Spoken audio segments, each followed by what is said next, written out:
श्री शिवाय नमस्तुभ्यं। भगवान शिव की कृपा से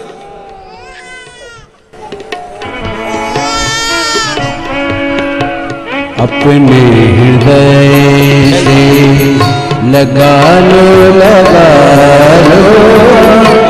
गिरा जा रहा हूँ, उठा लो प्रभु अपने तन से अब तो लगा लो गिरा जा रहा हूँ, उठा लो। भगवान से उनने एक लाइन बड़ी सुंदर लिखी है सोनाबाई महेंद्र सिंह राजपूत जी ने कि गुरुजी, जिसने शिव पुराण पर भरोसा कर लिया और विश्वास कर लिया, मेरी झोली 25 साल के बाद भराई है। बाबा की कृपा होती है तो सबकी झोली भरता ही है। ये कृपा उसकी, ये करुणा उसकी। एक विश्वास रखकर, एक भरोसा रखकर, एक भरोसे की दृढ़ता में हम शिव तत्व को प्राप्त करें। और ये मेरा विश्वास कहता है, ये शिव महापुराण का भरोसा कहता है। प्रसूति शिव महापुराण की कथा जितनी भी माताएं सुन रही हैं, जिनके घर में 30-30 साल तक औलाद भी नहीं हुई हो, 15 साल, 18 साल, 10 साल, 20 साल, अगर संतान का सुख भी नहीं है, तो वे विश्वास कहता है, जिसने 7 दिन की प्रसूति शिव महापुराण की कथा 7 दिन की अगर पूरी, भले मोबाइल पर सुने, चाहे टीवी पर सुने, चाहे पंडाल में सुने, कामना कर कर, झोली पसार कर अगर दिल से सुनेगी, तो ये झोली भले 30 साल क्यों ना हो गए हो, तो भी वो भरेगा जरूर, ये निश्चित है। दिल से सुनो। शत्रुपा जी ने तप करा था, साधना करी थी। शत्रुपा जी ने तप साधना करने के बाद में जो संतान को जन्म दिया है, वो संतान कोई साधारण नहीं, माता प्रसूति हुई है।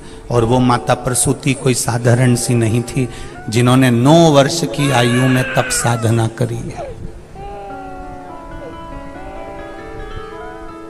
9 वर्ष की आयु में माता प्रसूति ने तप साधना करी। दक्ष प्रजापति,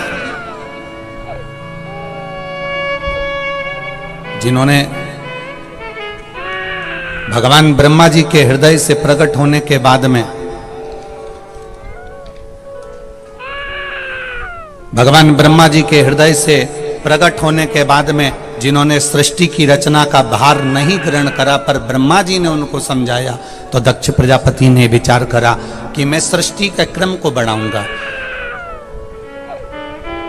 पहले किन्नर की सृष्टि थी, उस किन्नर की सृष्टि को समाप्त कर दिया जाए। किन्नर की सृष्टि के बाद में जो सृष्टि का निर्माण होगा, दक्ष प्रजापति कहते हैं मैं करूंगा। ब्रह्मा जी का कहना माना, दक्ष प्रजापति ने सृष्टि का निराकरण करने का, सृष्टि को आगे बढ़ाने का विचार कर लिया।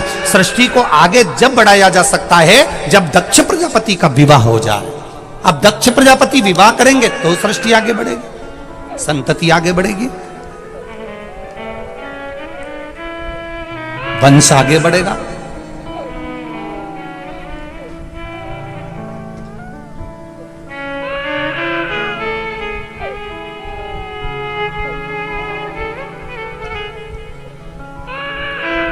एक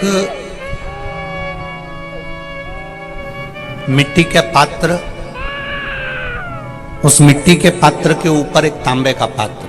अब जरा माताएं बड़ा ध्यान लगाकर सुनिएगा, कथा चूके ना।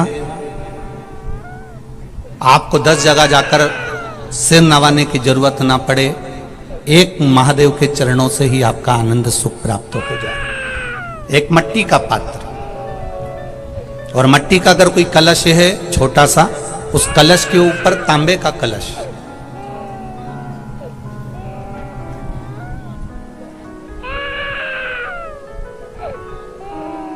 माता प्रसूति, दक्ष प्रजापति और माता वीरणी, इन तीनों का स्मरण कर कर जो बड़ के पेड़ के नीचे जो शिवलिंग हो, बड़ के पेड़ के नीचे जो शिवलिंग विराजमान हो, चाहे वो ओटले पर हो, चाहे वो पत्थर का हो, चाहे वो सीमेंट का हो, चाहे वो कंकर का हो, चाहे वो मार्बल का हो, चाहे वो जिस भी चीज का हो, बड़ के पेड़ के नीचे जो शिवलिंग हो उसमें सीधे जब आप कलश लेकर जाएंगे तो मिट्टी का पात्र, उसके ऊपर तांबे का पात्र भरा हुआ, दोनों को एक साथ पकड़ कर ले जाएंगे। पर जब आप शिवलिंग पर दक्ष प्रजापति, प्रसूति और वीरणी, इन तीनों का नाम लेकर सीधे हाथ में मिट्टी का पात्र, उल्टे हाथ में तांबे का पात्र लेकर धीरे धीरे शिवलिंग पर जल समर्पित करेंगे और उस जल का पान उसी बट वृक्ष के नीचे दोनों पति पत्नी अगर पान कर लेते हैं और संतान की कामना कर लेते हैं तो भी मेरा महादेव संतान प्रदान करता ही करता। पर ये जो क्रम किया जाता है ये केवल बैसाख के महीने में ही किया जाता है, इसके सिवाय इसको आप अन्य महीनों में नहीं कर सकते, केवल एक बैसाख में।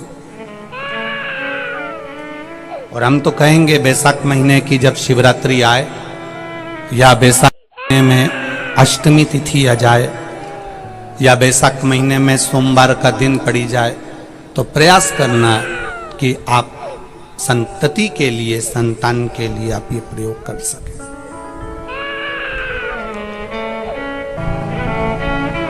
खाली न जाता कोई दर से तुम्हारे, मैं भी खड़ा हूं नंदी बाहे पसारे। बाबा आपके चरणारविंद का रस तत्व हमें